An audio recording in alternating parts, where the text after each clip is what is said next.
Yamuna mission एक ऐसी स्वपोषित संस्था है जो यमुना नदी की सफाई के लिए काम कर रही है, जिसके संस्थापक श्री प्रदीप बंसल जी हैं।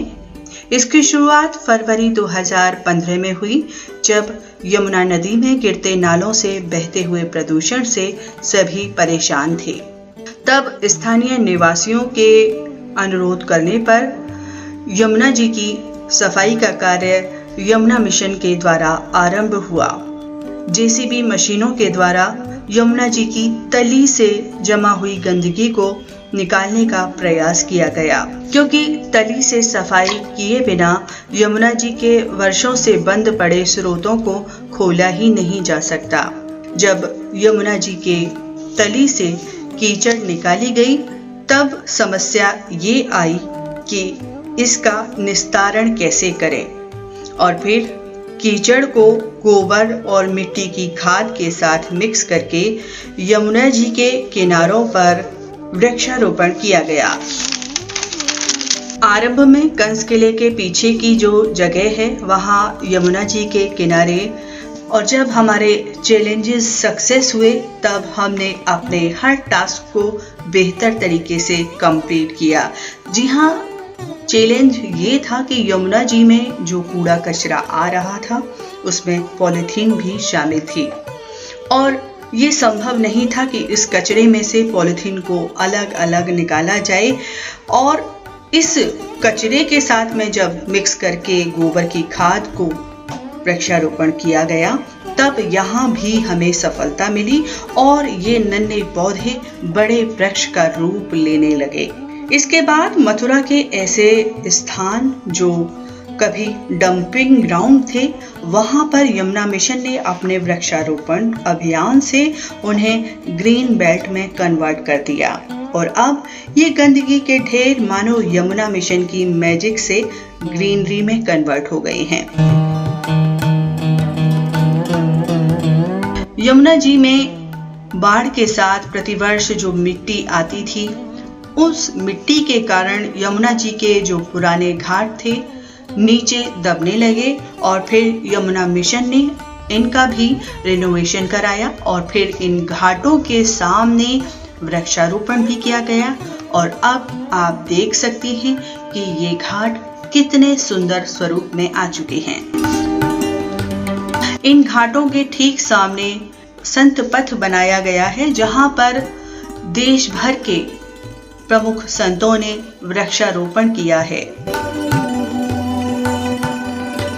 एक समय था जब यमुना के आसपास के इन क्षेत्रों में लोग गंदगी और बदबू से परेशान थे।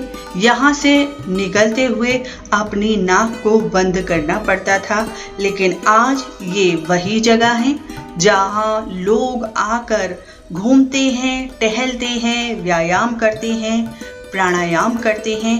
और इसके साथ साथ लोगों का ये भी कहना है, यमुना मिशन ने तो मथुरा में ऑक्सीजन की फैक्ट्री ही खोल दी है। यानी वृक्षों का इतना ज्यादा संख्या में लगा पाना शायद किसी के लिए संभव नहीं था, जो आज यमुना मिशन ने काम किया है। इतने सारे वृक्षारोपण किए और साथ ही साथ यमुना जी की सफाई भी। यमुना मिशन के कार्यों से प्रभावित होकर यहाँ पर हर कोई वृक्षारोपण करना चाहता है, क्योंकि इस यज्ञ की आहुति सभी को प्रिय है। इसीलिए दूर दूर से लोग यहाँ आते हैं और वृक्षारोपण कर स्वयं को गौरवान्वित महसूस करते हैं। इस वर्ष भी भगवान श्री कृष्ण की लीला स्थली मथुरा में पुनः यमुना जी के इन प्रमुख घाटों की साफ सफाई का कार्य यमुना मिशन के द्वारा किया गया, और फिर निकली हुई कीचड़ का पुनः वृक्षारोपण में प्रयोग किया गया। यमुना मिशन की एक और सबसे बड़ी उपलब्धि ये है कि यमुना जी में जो मसानी नाले का पानी है, उसको जाने से रोका गया है, जाता है। इस नाले के पानी को यमुना मिशन ने एक नहर बनाकर उसमें सैंड फिल्ट्रेशन द्वारा फिल्टर करने का काम भी किया है। इसके अंतर्गत एक बड़ी नहर बनाई गई है जो मथुरा से वृंदावन की ओर जा रही है। इस प्रक्रिया में पानी धीरे धीरे स्वतः ही फिल्टर होता जाता है और इस पानी को किसान अपनी खेती में भी प्रयोग में ला रहे हैं, जिससे दोहरे लाभ हो रहे हैं। जल का रिसाइकल हो रहा है और रीयूज भी हो रहा है। इस पानी में ऐसे गुण होते हैं जो खाद का भी सब्स्टिट्यूट है, इसलिए अब किसान को अपने खेत में अलग से खाद देने की आवश्यकता भी नहीं होती। इसके अलावा कुछ छोटे छोटे तालाबों में भी इस जल को इकट्ठा किया जाता है, जिसके भी दोहरे फायदे होते हैं। पहला फायदा ये कि भूगर्भ जल स्रोत जो पहले बहुत नीचे था अब ऊपर आ गया है।